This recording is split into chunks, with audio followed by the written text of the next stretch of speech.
Everybody, welcome back to the Two Dudes Talking Motorcycles podcast. My name is Mitch. You can follow me on Instagram at Meech to the Beach. And my name is Gleb, and you can follow me on Instagram at GlebLapham. And we also have our show details. You can contact us at tdtmotorcycles@gmail.com and follow us on the socials at tdtmotorcycles. Any comments, questions, concerns?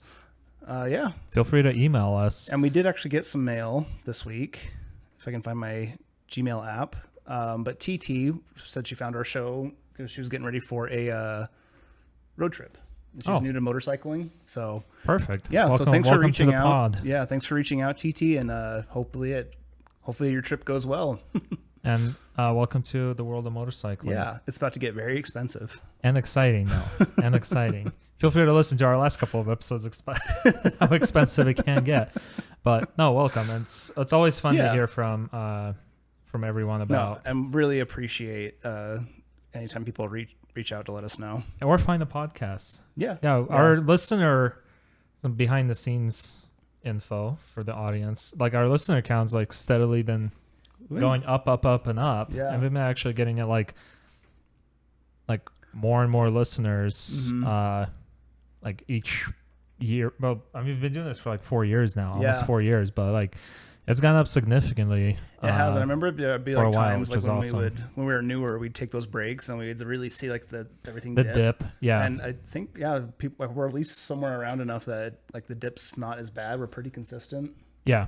Even when we do skip the listeners we're being better about it. Yeah, I noticed that too, and it feels like the dips don't kind of hit as much. Yeah. But it's been awesome. So thank you everyone for listening, and if you're new here, welcome. Feel free to shoot us an email and introduce yourself. We do appreciate it. We really do. We appreciate you guys. So it's been a pretty busy month for both of us, but for me, the last couple of weeks have been busy. So our topic for today is going to be kind of a little bit of a yap sesh again, but we do actually have things to talk about. We do. But yeah, and it's still very hot in Utah. I have not ridden my bike very much at all still. No, I've tried. It's like, even on the weekends, like it's so hot, I don't sleep good, so I sleep in, and by the time I get up, it's like, it's already for me, too it's hot. It's like, I was getting groceries earlier today before you came up to record, and I was literally like, I went to 2 stores and got some gas, and I was just sweaty and felt gross. I'm like, I didn't want to be outside. It's well over 100 degrees outside. Yep. I was traveling for work recently, and I also traveled to visit some family down in Texas. I want to say Texas felt a little bit better than here, which I was surprised because it's humid, but it was like not as humid as it's been in the past when I've gone there. And it was like cloudy, and it was in more of like the low 90s, mid to low 90s. So I was like, this actually feels kind of a little bit nicer. Still hot. Yeah. But it didn't feel like it was like absolutely baking me like here.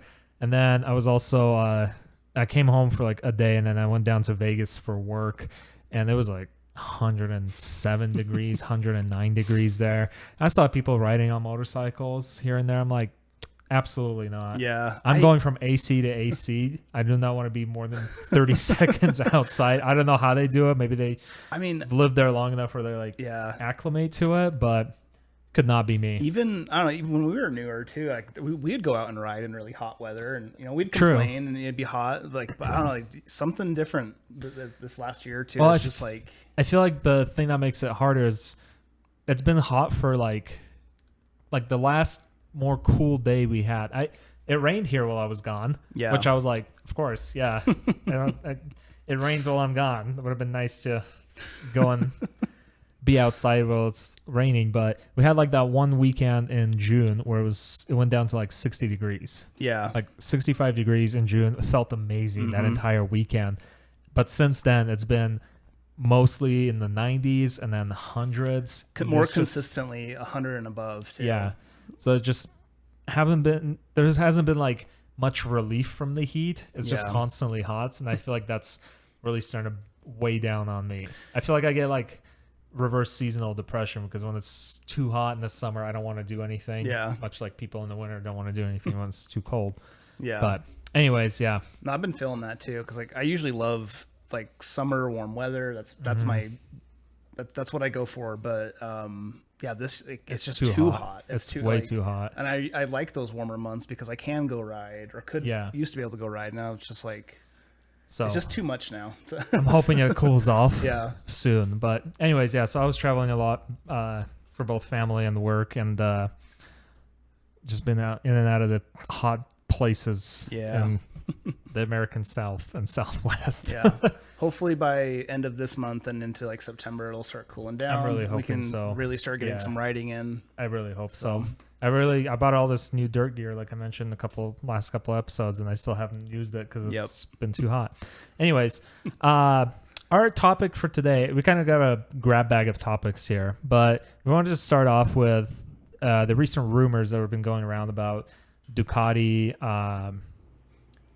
going for sale, or being like offered to be bought from Volkswagen Group. If you didn't know this, Volkswagen owns Ducati, Ducati Motor Holding, I think that's the official name of the company. The Volkswagen Group owns it. They also own Lamborghini. They owned Bugatti. Audi. They own Audi. Yeah. They own Porsche. Mm-hmm. So they own a number of different companies, and obviously Volkswagen. And then I think there's a few other ones kind of mixed in there, smaller ones. But there's a company called Patritalia, and basically their goal is kind of to buy out and bring back, this is according to their website, really, is to buy out Italian companies that are owned by foreign entities and kind of bring their ownership back to Italy. Sounds cool on paper, but at the same time, like reading through their site, it kind of just gives you that a little bit of an ick, a little bit of like a private equity kind of ick. They don't specifically say that's a private equity company.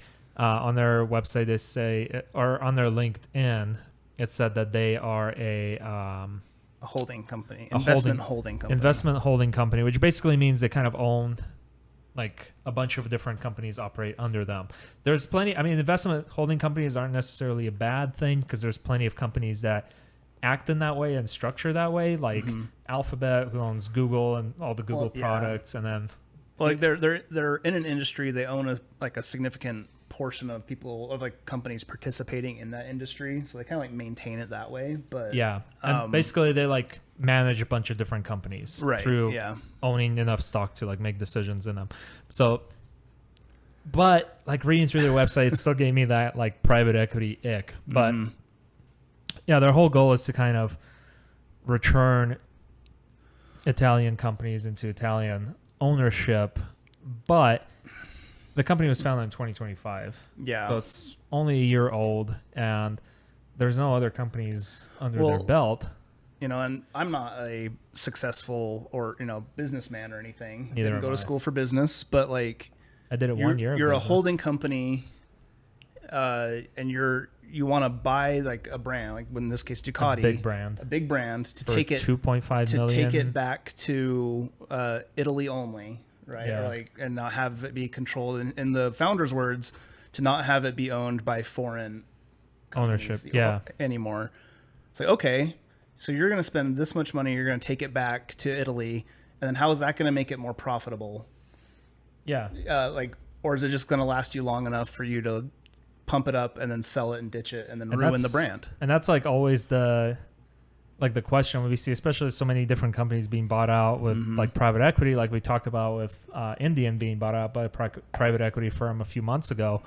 It's kind of that thing where I'm sure there's private equity companies that have bought brands and actually made them better and more successful. But usually the story that you hear is they buy them out, they basically like rack up debt on them.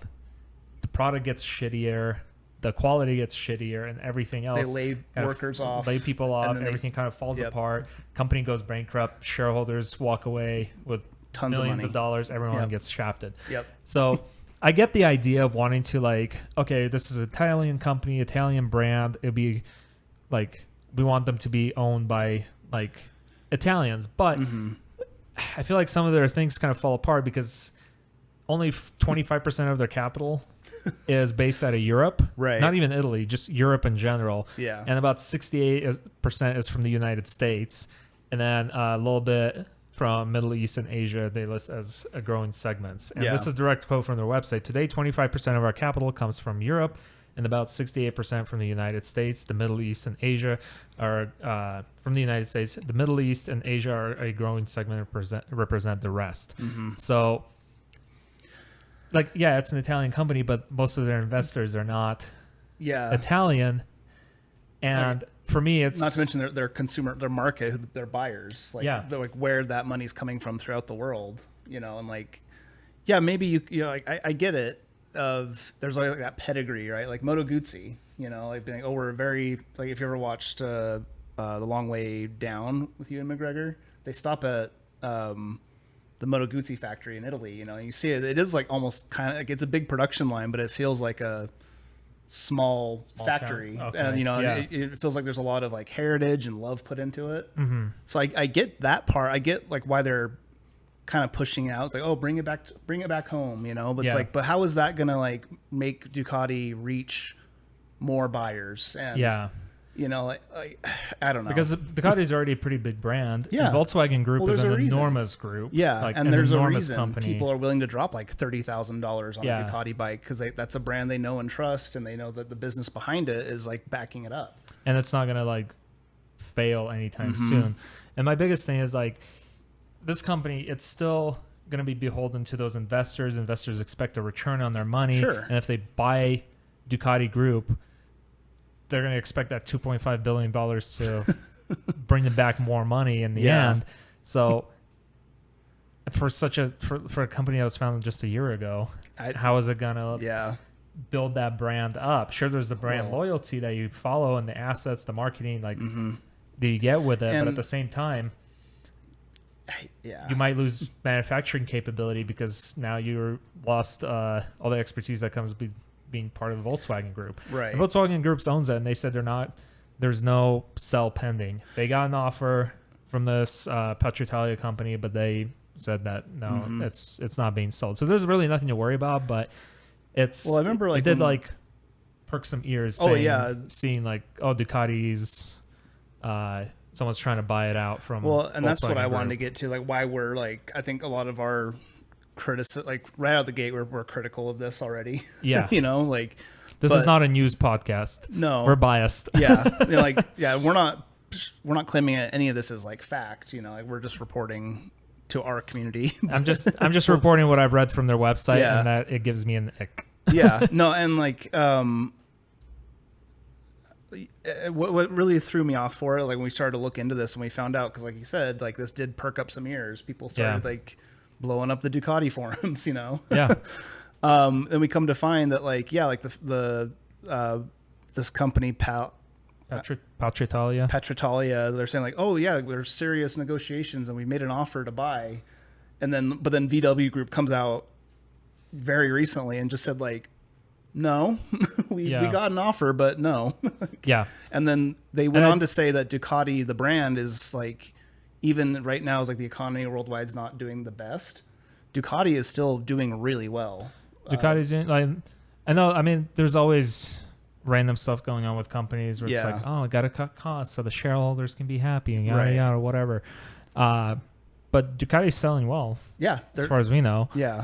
And I mean, they haven't gone to the verge of bankruptcy like other European manufacturers recently, because they bought out a bunch of different brands and now they're all majority owned by an Indian company. So not pointing any fingers towards any brands with orange colors. But no, like some of the quotes, I had just like jolted down some of the quotes from Petroitalia's website, and this is all translated from Italian. They don't have like an English version of the site. So I just used maybe we're missing some tones. Google Translate to kind of translate the website in browser. But some of the quotes is, so the company was founded in 2005. Petroitalia aims to raise capital from external entities and investors through structured management according to an investment plan guided by a strategy with the sole objective of protecting and promoting the development of acquired companies, which all just seems like corporate speak to me. But it's the external entities and investors that always kind of gets me. I'm like, those people, like I said, are going to expect a return on their money. They're going to expect it to make a profit. And from what we know about every single company with shareholders, with investors, with especially public traded companies. I don't know if Petra Italia is publicly traded or not, but they're beholden to their shareholders basically. Right. And the problem is that what makes me concerned is when you hear these kinds of news is like, okay, so if they were successful, this is all speculative, they were successful in buying the company, those investors are going to want a return sooner rather than later. Yeah. So they're going to start cutting costs, cutting quality, laying people off just to make sure that they're showing that they're churning a profit within that first couple of years of owning whatever. And we see that with so many companies. It's always the next quarterly number. It's always the line must go up. The profit must be higher the next quarter, the next year than the previous year before. And that's what causes everything.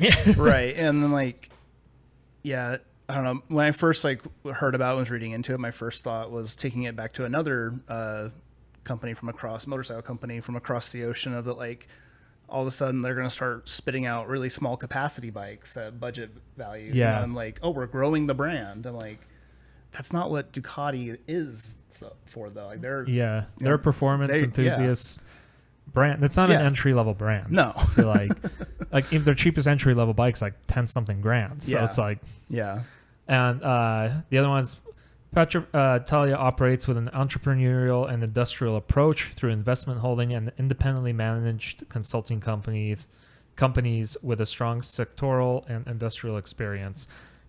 Pretty vague stuff. Mm-hmm. And then the whole thing with the entrepreneurial and industrial approach, that entrepreneurial word, startups are plenty of people start companies, start businesses. Yeah. 60% of the businesses in America are small businesses. Those are entrepreneurs. A lot of them are successful. A lot of them are not. Mm-hmm. But there is a difference between starting your own business or having a startup and it being successful. But then if you're a company with that entrepreneurial spirit. Yeah. And I haven't worked at too many different companies, but I've seen plenty of jobs and heard of at startups with those same buzzwords. Yeah. Or known people or heard horror stories about people who did work for startups with the entrepreneurial spirit and they just kind of end up flopping. Yeah. Well, and cool on paper if it actually works. Well, and on this too, what you were able to find that this particular company was founded in 2025. Mm-hmm. I don't know what kind of background is, who's in this business, who's running it, but that's a really new company. Yeah. And you want to spend 2 point whatever billion to buy a large motorcycle brand name. What is your brand? What could you deliver? And they their whole website, their website was shit. Yeah, it just doesn't seem... Watch us get sued for this. I know. Again, this is an opinion. Please send us money to buymeacoffee.com/tdtmotorcycles in case we get sued. No, it's again, we're not I'm not trying to This is just all our opinions. Yeah, this is all, it's an opinion. I'm not trying to go particularly after this. It just fits so much of what we see in other companies with it's the same buzzwords over and over. And I feel so many of these, whatever you want to call it, private equity, holding company, investment firm, whatever, they always have these same kinds of buzzwords of acquiring this to make it better, to manage it, blah, blah, blah. All this kind of stuff. I would love to see somebody come in with a bunch of money, even just a hypothetical, right? I know that some people were upset about Ducati getting rid of owner's manuals and saying contact your dealer. Yeah. It's hey, I would like to work on my crazy, fancy, nice Italian bike myself, make mods, do everything like that. Yeah. I wouldn't be against somebody coming with a bunch of money, buying the Ducati brand, and then being this is a bike for motorcycle enthusiasts. Yeah. But I would trust a person or a company to do that actually has some kind of backing or expertise in the motorcycle industry, and not one that was founded a year ago and then has a website that all their entire website. I skimmed through it with the translator enabled just so I can read what's going on. I don't know Italian, but most of it was around the same kind of lines where it's raise capital through investors. Our goal is to bring Italian companies back under Italian ownership. Just kind of all these buzzwords and all their sections, who we are, our story, about us, like all their sections had this very similar kind of. Maybe if there was anything about any other companies that they've owned. And there was nothing. Yeah. There's no other companies that they've owned. There was no like any kind of. I'm trying to. Maybe formulate thought. And their website was very basic, and also it had some AI slop art on there, which I immediately was like, yeah, no, I'm good. And again, like, I don't know, it's giving me a big ick. Anytime, like, we kind of went on the same tangent about like when Indian was sold off, and like definitely I think the reason why like the internet blew up too is like people are protective of their brands. Like we care about the motorcycling world. People don't want to see like big motorcycle companies. It was already scary enough to like see like KTM being on the verge of bankruptcy or like losing so much of their money and going through that whole ordeal a few months ago. Yeah. And then luckily like Bajaj like invested in them and kind of became majority stakeholder. But Bajaj is also a motorcycle manufacturer and one of the biggest ones in the world for one of the biggest markets in the world. Right. So that one I felt a little bit better about because, okay, this is a company that also makes motorcycles. It's not just a company that plans to buy it and then manage it because they own majority stock. Yeah. So, like, they have some kind of expertise and knowledge in what they're doing. Yeah. I don't know. I think for me, it was just the way that all this came out. And there was a lot of uncertainty to the validity of it, too. Yeah. Like, that we were finding through the internet. So it was interesting. And one thing I wanted to mention too is that this is also not the first time there's been rumors and stuff like this with Ducati being sold off. I think it was 2012 that Volkswagen bought Ducati. I'm not sure what year it was. Like that, but there was like some like in the past. There's been other rumors of Ducati being bought off. So, but with Volkswagen like owning them and buying them, I'm sure there was an uproar about it eventually. That was before I got into motorcycles, so I really didn't pay attention to it. Yeah. Because it's a German company buying Italian, but it also owns Lamborghini, which is an big Italian company. But at least it's still a company that deals with motors and vehicles and kind of things in that industry of that nature versus just a management company that's just kind of there. Right. And that's, who knows? And again, we could be wrong. Maybe this is like somebody who really cares. Yeah, like, but no. I think my point to be made was that like if you saw the news, if you cared about it, like it doesn't seem. It's Ducati's not being bought out. No, Volkswagen has mentioned. They said like no, we're not. Yeah, like Ducati is performing well for us. There was no reason for us to sell. Yeah. Moving on from that, but also kind of in line with private equity type stuff, Indian motorcycles. So this is just a small bit of news that I saw while I was skimming for other news to find, is that we talked about a while back about them being bought out by a private equity company based out of California. So we haven't really heard much about it since then. Indian's still selling motorcycles. I haven't heard any like quality control issues or anything like that. I don't even know if like when the transition, I don't remember when the transition happened. I think it was sometime last year. Yeah. Or earlier this year, maybe, when they swapped over like to new management. We complained about it too. A little bit, yeah. Just because private equity, it always rubs the wrong way. Yeah. But Indian Motorcycle, under its new management, will trim the existing Scout lineup. So far, in 2025, the Scout, which is basically like their entry or their lowest priced trim or model that they have, the Scout, the Indian Scout, it's a V-twin, 1200cc V-twin. They also have one that's like 975, I think 9 something cc. That's the Scout 60, the smaller one.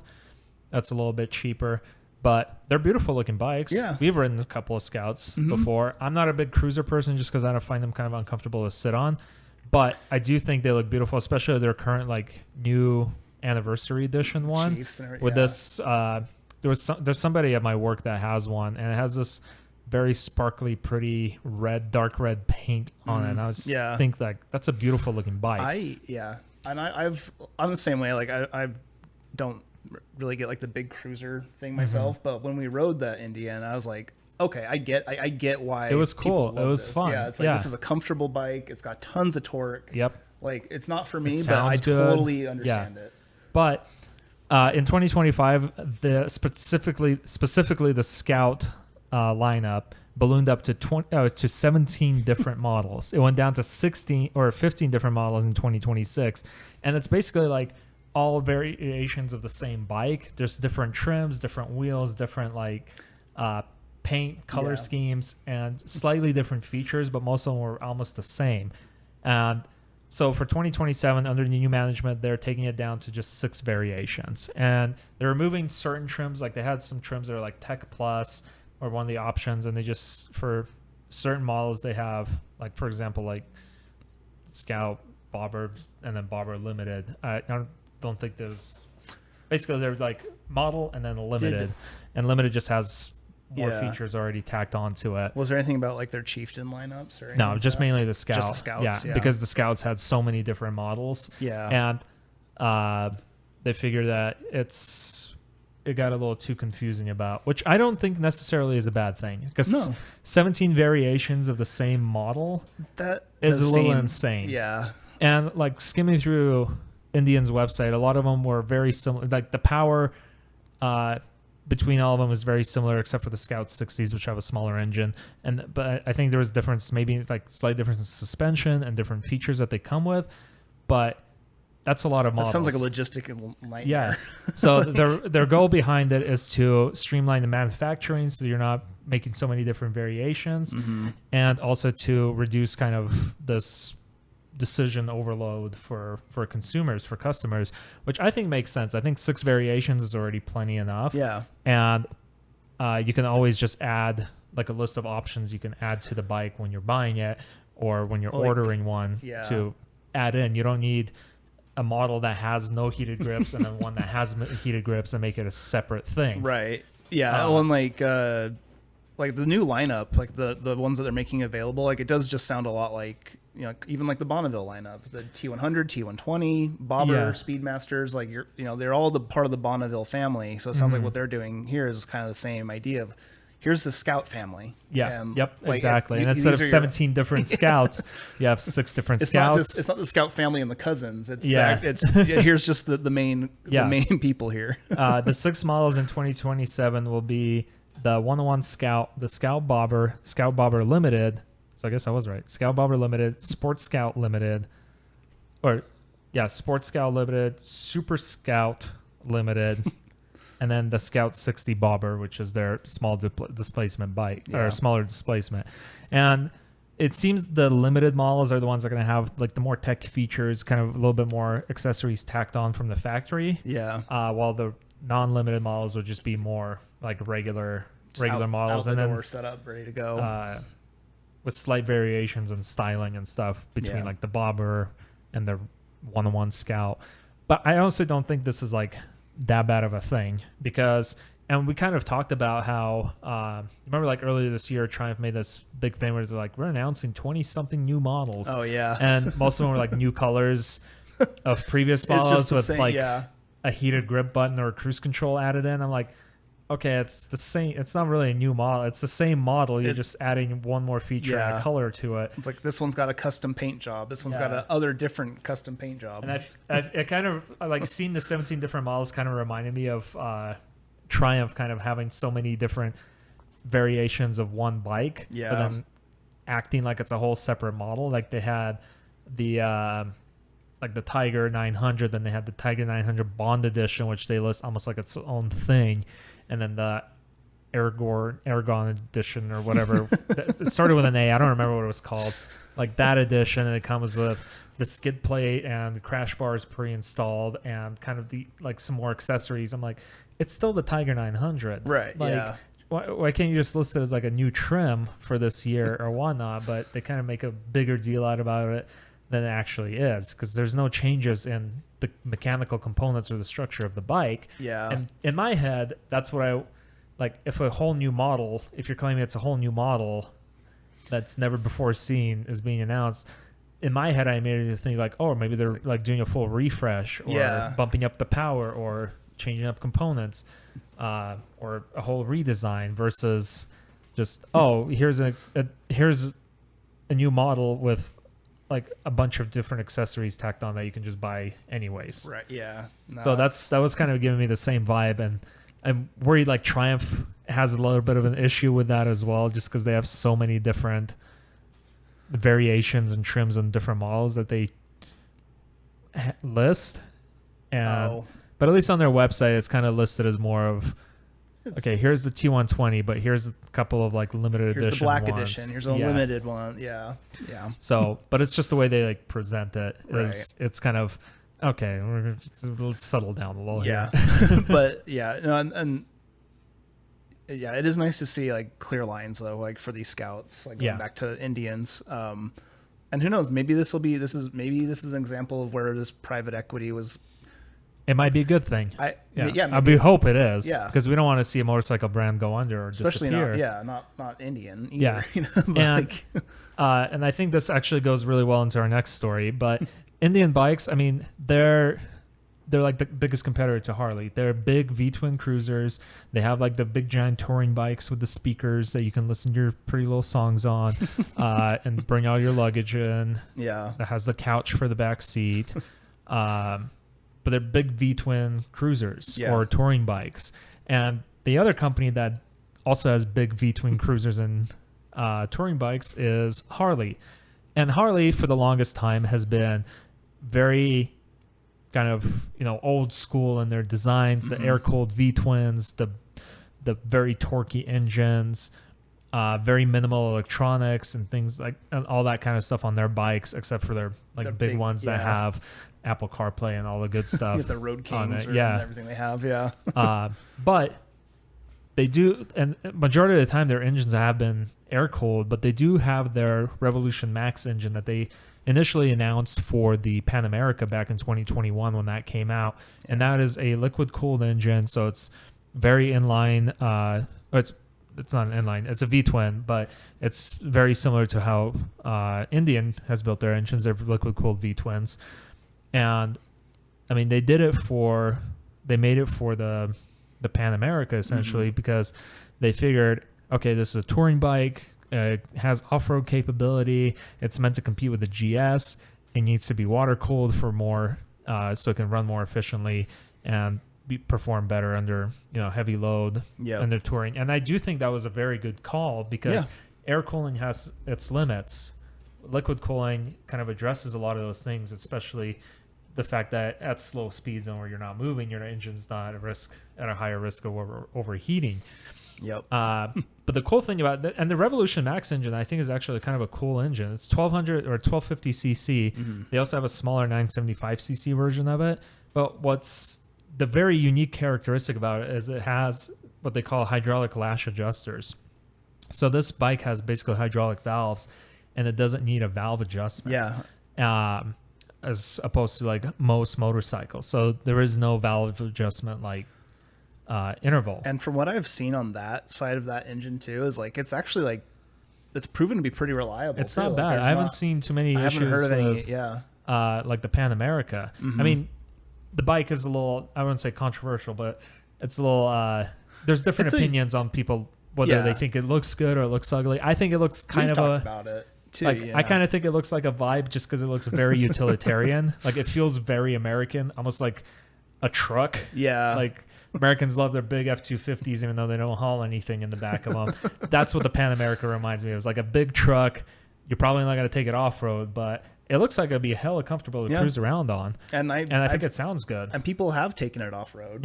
Too. And I would love to ride one and check it out how it feels, especially since we had chances to ride big adventure bikes from other manufacturers. And the only thing I don't like about it is that weird headlight. That's the only thing I don't think like. It looks kind of a vibe. But I also think the GS looks dope, even though it looks like a refrigerator.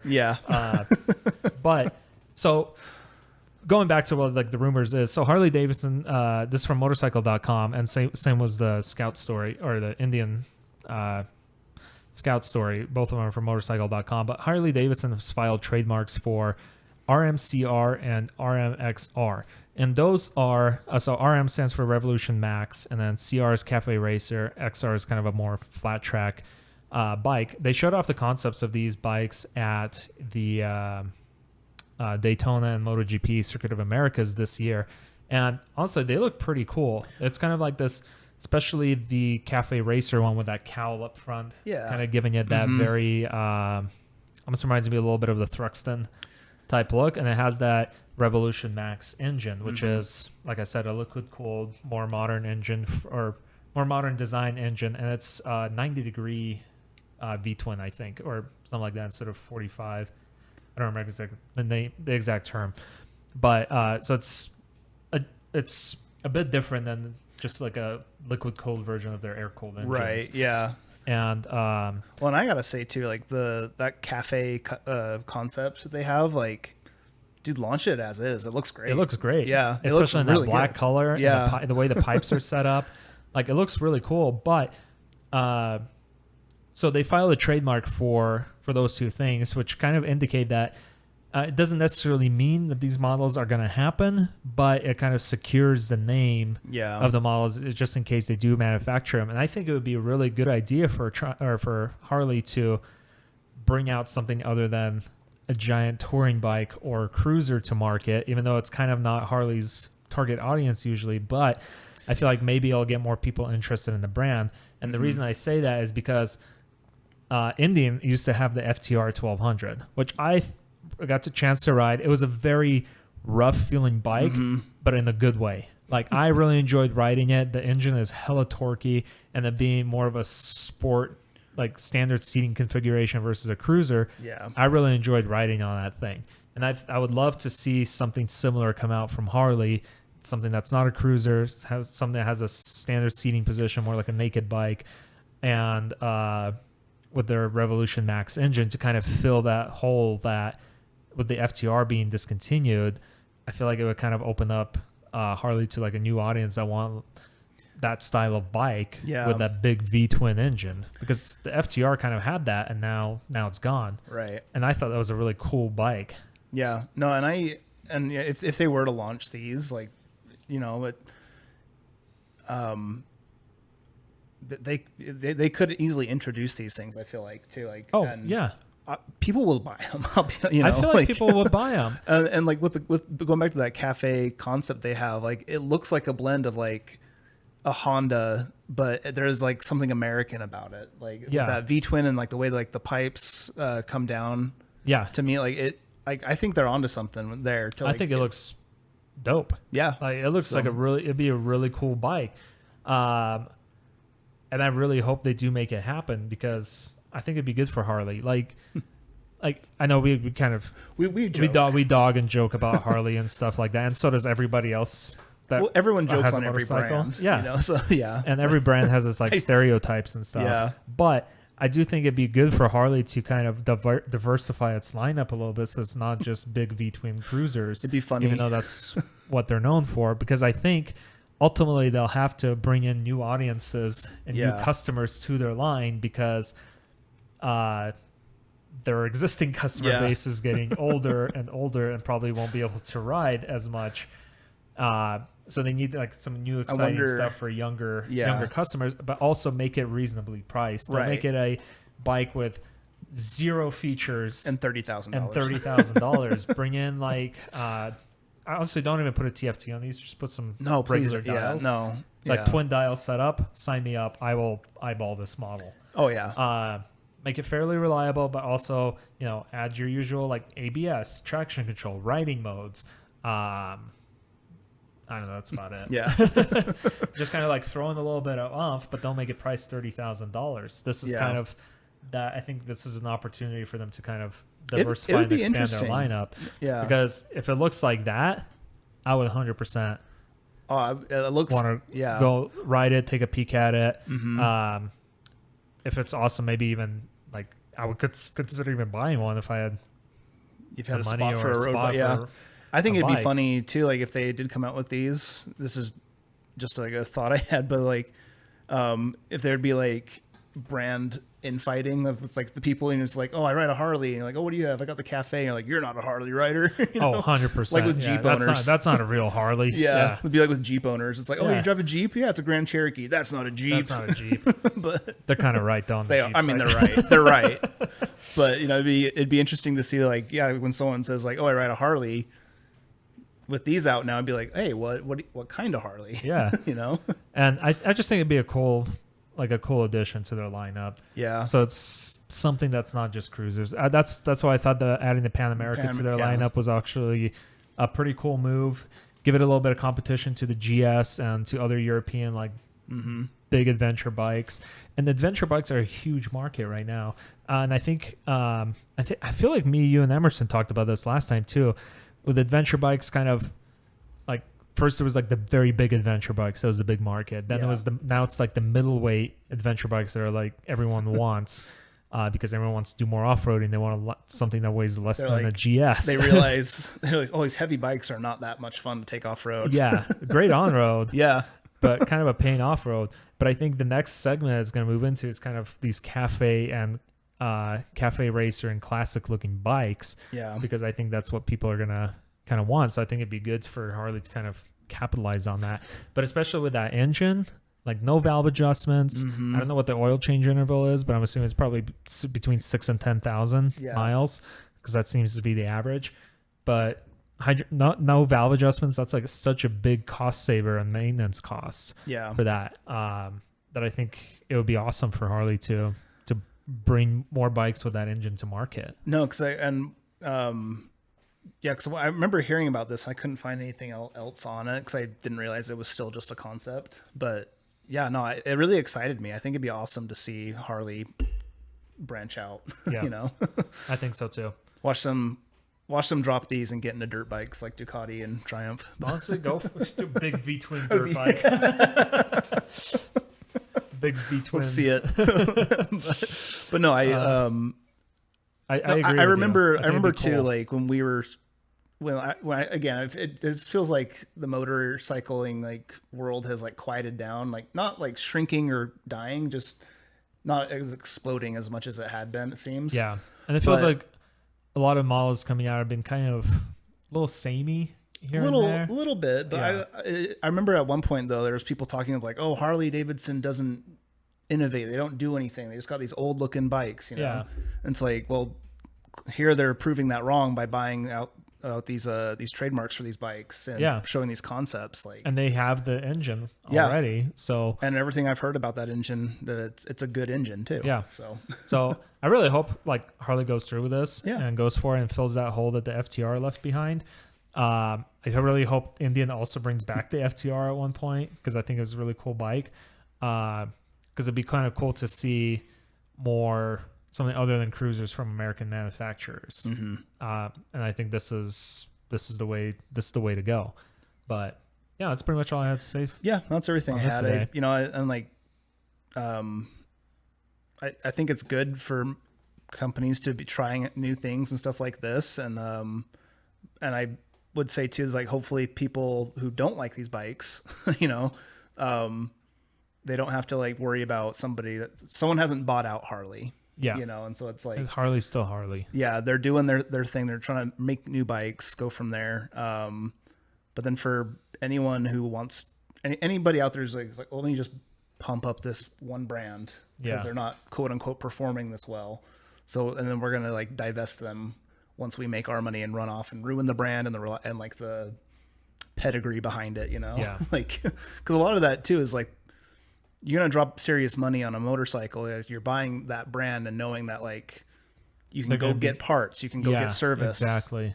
And that was the scary thing with KTM running into financial trouble. It's like, okay, what if they do go under? All these KTM owners all of a sudden are like, okay, are parts going to become like more scarce? Are they going to like have someone else manufacture? There's like so much uncertainty. Yeah. And I don't want to, I make fun of Harley. I make fun of everybody, but so. I don't want them to go under. I still want them to be like the American motorcycle brand, along with Indian, along with Buell, like all these different brands. It'd be cool to Yeah. Just more diversity, more competition in the motorcycling world is going to be a good thing, right? in the end. Yeah. But so my thing too is just like it's okay to be protective of your brands, especially like when you're like so out of the blue there's supposed news that someone's buying something, But anyways, that's all I had too. I think that's pretty much it for this episode. So. Yeah. Anyways, I'm going to go back to surviving this heat and hopefully it cools off soon so I can get riding. But we're working on not a history episode, but like a subject. Well, yeah. So we're not just yapping about random stuff for 45 minutes. Anyways, thank you everyone so much for listening. We'll see you in the next episode. See ya.